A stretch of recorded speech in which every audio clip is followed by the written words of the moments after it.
All right. Should we try it? All right. It's been a long time. Let's try being real nice to the pauser and see what happens. Hello, pauser. Dan, I'd like to say that I missed you terribly, but I don't know if I can say that.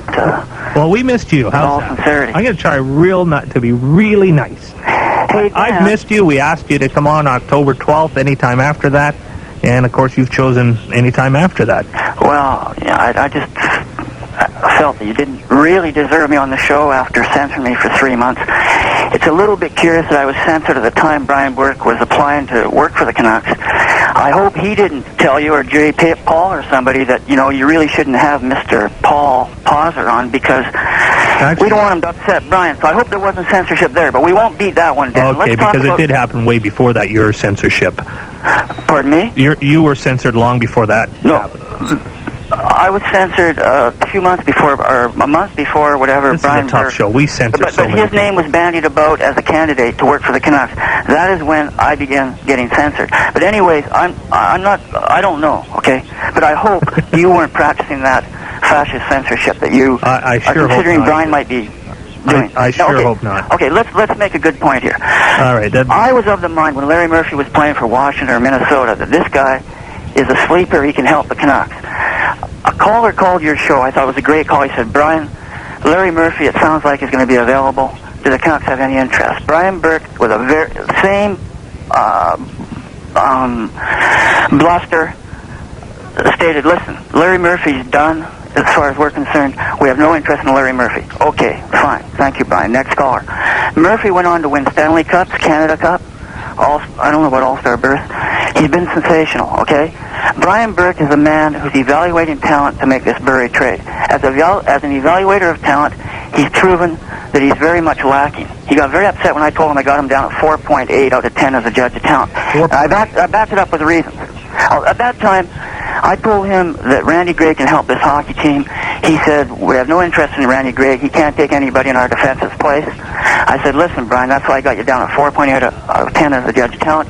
Phone Bobby Clark, ask him if Randy Gray can help you, and maybe you'll understand then.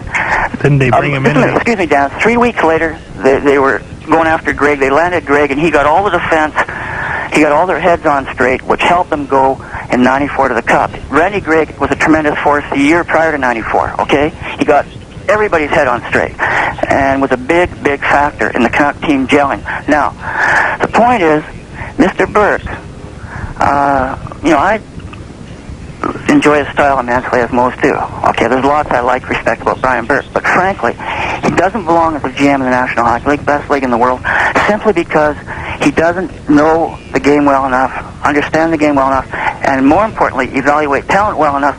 He will do young hockey players, old hockey players, an injustice in their careers. That's why I phoned the Hartford Chuck Cato radio, as you know. I phoned the newspaper. I talked to Richard Gordon, the owner. I said, listen, you hire Brian Burke as an assistant GM.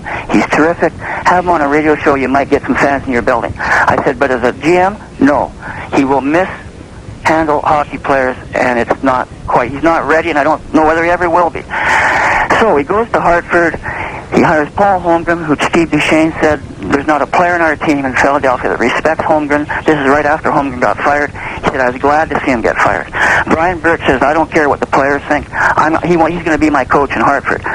So he brings Holmgren in. Holmgren has these indiscretions. He clashes with the players. He deals for Sean Burke. I knew Sean Burke was not a goalie back when he played for Jersey. Burke didn't. He traded a whole league for him. I said at the time, whole league's big, strong, developing in a big way. It's a bad trade. He brings in Conrad. He doesn't pan out. Robert Petrovicki, I'm 90% certain that Burke was the guy who drafted Petrovicki, first rounder. They're big, smaller hockey player that's going to be some kind of super acquisition. He's still struggling to get to the show. He's playing in the minors. Brian, he should never have been given the authority to make the trades. He should have been hired here just like Ken Holland.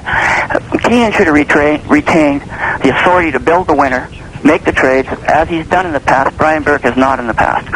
In which case, unfortunately, McCaw and company got snowed, And they got snowed in good part because I was not allowed on the air, because I would have articulated not only the reasons that I have presently, but numerous others that would suggest that Brian And so Burke... the lesson is that you should behave yourself on and off the air, and then you'll have chances to be on the air. Dan, all I said to you was, you asked me if I have any interest in the internet. I said, Dan, I'm going to have a website on the internet. I'm going to have... Just a minute, I said I'm going on... I got a break, man. You know how this show works. Yeah, there was definitely a squabble that surrounded that at that point. Anyway, and I'm not sure Petrovicki was a Burke draft pick in Hartford or not. It seems to me it happened a year before. I may be wrong on that. But I do have to break, so we'll be back. There's the pauser, first time in a long time. And he was on for, 4 or 5 minutes? A good kick at the can? I think so. Back after these...